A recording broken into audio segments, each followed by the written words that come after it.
Welcome to the Curious Culture Club, where history comes alive. Today we delve into the dark corners of Victorian London to unravel the enduring enigma of Jack the Ripper, a spectre that loomed over the city in the late 19th century. This unidentified serial killer left behind a chilling legacy, etched in blood and shrouded in mystery. The case of Jack the Ripper is a historical puzzle that continues to captivate and confound us even today. Over the course of this video, we will examine the gruesome murders that rocked Whitechapel, the unfortunate victims whose lives were brutally cut short, the likely suspects who have intrigued detectives for over a century, and the myriad theories that have sprouted in this fertile ground of mystery. Each piece of this macabre jigsaw presents its own set of challenges and revelations. Join us as we step into the shadowy alleys of Whitechapel to unmask this notorious killer. The reign of terror began in the late summer of 1888, a time that would forever be stained by the grisly work of Jack the Ripper. Over a span of just a few months, 5 women met a horrifying end in the dark alleyways of Whitechapel.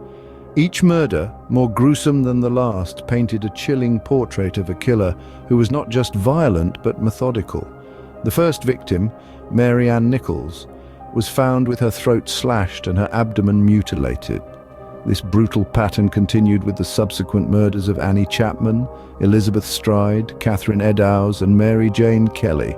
Each woman was found in a desolate location, their bodies bearing the signature of the Ripper's cruel handiwork. These murders were not random acts of violence, but the work of a calculating predator. The victims were all women of the night, vulnerable and alone, their lives brutally extinguished under the cover of darkness. These brutal slayings sent shockwaves through the heart of London, sparking fear and fascination that continues to this day. The women who fell prey to Jack the Ripper were not just victims, they had stories, they had lives that were tragically cut short. Each victim, marked by a life of hardship in the squalid streets of Whitechapel, met an unfortunate end in the hands of this ruthless killer.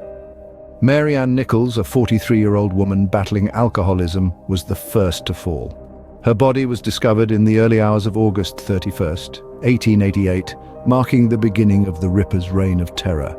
Annie Chapman followed, a 47-year-old woman also struggling with alcoholism. She was found on September 8th, her death mirroring the brutality of Mary's murder. The murders of Elizabeth Stride and Catherine Eddowes, both on September 30th, and Mary Jane Kelly on November 9th, followed a similar pattern. Each woman led a life marked by poverty and hardship, their common thread being their tragic end. In their memory, we continue to seek answers, to bring justice to these women who were unjustly silenced. Over the years, countless theories have emerged, pointing fingers at numerous suspects. Today, we examine the most plausible ones. First, we have Montague John Druitt, a barrister and schoolteacher. His suicide shortly after the last murder, coupled with a supposed confession to his family, placed him high on the list of suspects. However, his lack of medical knowledge and absence from Whitechapel during key times cast doubt on his guilt. Another suspect, Aaron Kosminski, was a Whitechapel resident with a history of violent behavior. His profession as a barber could explain the precision of the mutilations, but the lack of solid evidence linking him to the crimes leaves his involvement uncertain.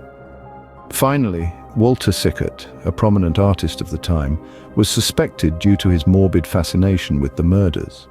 Yet his high social status and lack of criminal history make this theory debatable. The identity of Jack the Ripper remains shrouded in mystery, the truth perhaps forever buried in the foggy streets of Whitechapel. The spectre of Jack the Ripper continues to haunt us, a grisly reminder of a time when a shadowy figure could terrorize an entire city. Today, more than a century later, the Ripper's legacy lingers, his name synonymous with unsolved mysteries and the dark underbelly of Victorian London. He's not just a figure of history, but a cultural icon who has inspired countless books, films, and theories. Theories about the Ripper's identity range from plausible to downright fantastical. Some believe he was a doctor, driven to madness by his work. Others theorize he was a member of the royal family, his crimes covered up to protect the crown. There are even those who suggest he was a woman, a theory known as Jill the Ripper. As we close this chapter of history, we invite you to share your thoughts and theories. Who do you think was Jack the Ripper? Join the conversation in the comments below.